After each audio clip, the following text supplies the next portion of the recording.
बैठाया है, जिसको कह रहा था वो शुभेंदु कौन था बंगाल का, उसको भाजपा में मिला लिया। तो सारे भ्रष्टाचारी आज भाजपा में मिले हुए हैं और विपक्ष को टारगेट जितना अब कर रही है भाजपा, वह विपक्ष की मजबूती बन रही है। आप कह रहे हैं मजबूती बन रही है, सवाल ये भी खड़ा हो रहा है लगातार। प्रशांत किशोर आप लोगों पर टारगेट शुरू से करते हुए आ रहे थे, वो भारतीय जनता पार्टी एनडीए और इंडिया अलायंस दोनों पर। अब तो वो खुलेआम जब से ये मामला कोर्ट ने जब से टिप्पणी किया है उसके बाद से तो जन स्वराज जैसा लग रहा है एकदम पूरे बिहार में आपका प्रचार प्रसार करना शुरू कर दिया है। जो भाई आप कोई भी आप लोग डिसाइड कीजिए, आपको पढ़े लिखे लोग चाहिए या फिर भ्रष्टाचार लोग चाहिए। देखिए, प्रशांत किशोर का असली चेहरा अब आज के बयान से सामने आया है। प्रशांत किशोर एकदम पूर्ण रूप से भाजपा द्वारा सुनियोजित एजेंट वहां लगाया गया है। जो आपके खिलाफ है वो एजेंट नहीं, सुनिए, जो वो सुनियोजित एजेंट है एकदम तरीके से, और उसका असली चेहरा उसके बयान से सामने आया है। वो किसकी मदद करने गया है वहां, किसके लिए मदद कर रहा है, और जन स्वराज अब तो हैसियत बिहार की जनता बताएगी उनको। बिहार की जनता इतनी बेवकूफ जनता नहीं, बड़ी प्रबुद्ध जनता है, जिसको ये लोग यहाँ कहते हैं ये बिहारी है बिहारी है।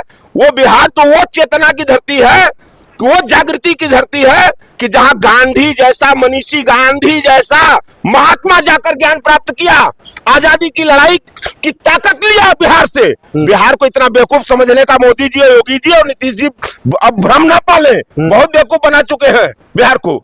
और बिहार समझ रहा है कि प्रशांत किशोर किसके इशारे पर यहाँ नाच रहा है, जो कथक कर रहा है वहां जाकर, वो किसके इशारे पर कर रहा है। अगर वो उनके इशारे पर चल रहा है, अगर भारतीय जनता पार्टी के इशारे पर चल रहा है, तो फिर वो सम्राट चौधरी का एकदम पूरा पर्चा क्यों खोल देता डिग्री को लेकर के, फिर सम्राट चौधरी क्यों उसको जेल भेजने की बात करता। अच्छा, एक चीज बताइए, ये वही प्रशांत किशोर न है जो मोदी जी के गुणगान गा रहा था, उनको टिप्स दे रहा था, और फिर बाद में अपनी पीठ अपने से थपथपाया कि हमने ये पूरा प्लान बनाया, बीजेपी 14 में सत्ता में आई। आप तो पढ़े लिखे, राजनीतिकार का काम क्या होता है? किसका राजनीतिकार का?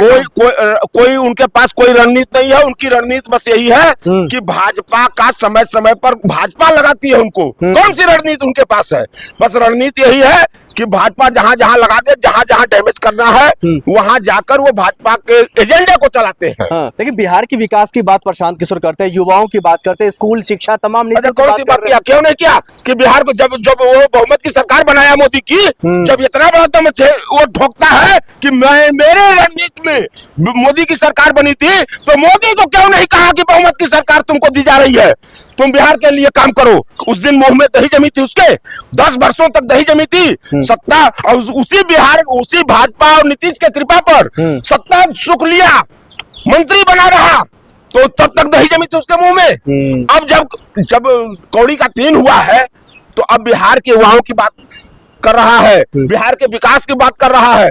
अरे मूर्ख, बेईमान, भ्रष्टाचारी, कहां थे तुम?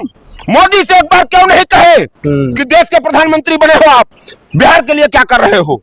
जब तुम नीतीश के साथ गलबहिया खेल रहे थे उस दिन कहा, उस दिन तुम क्यों नहीं बोले?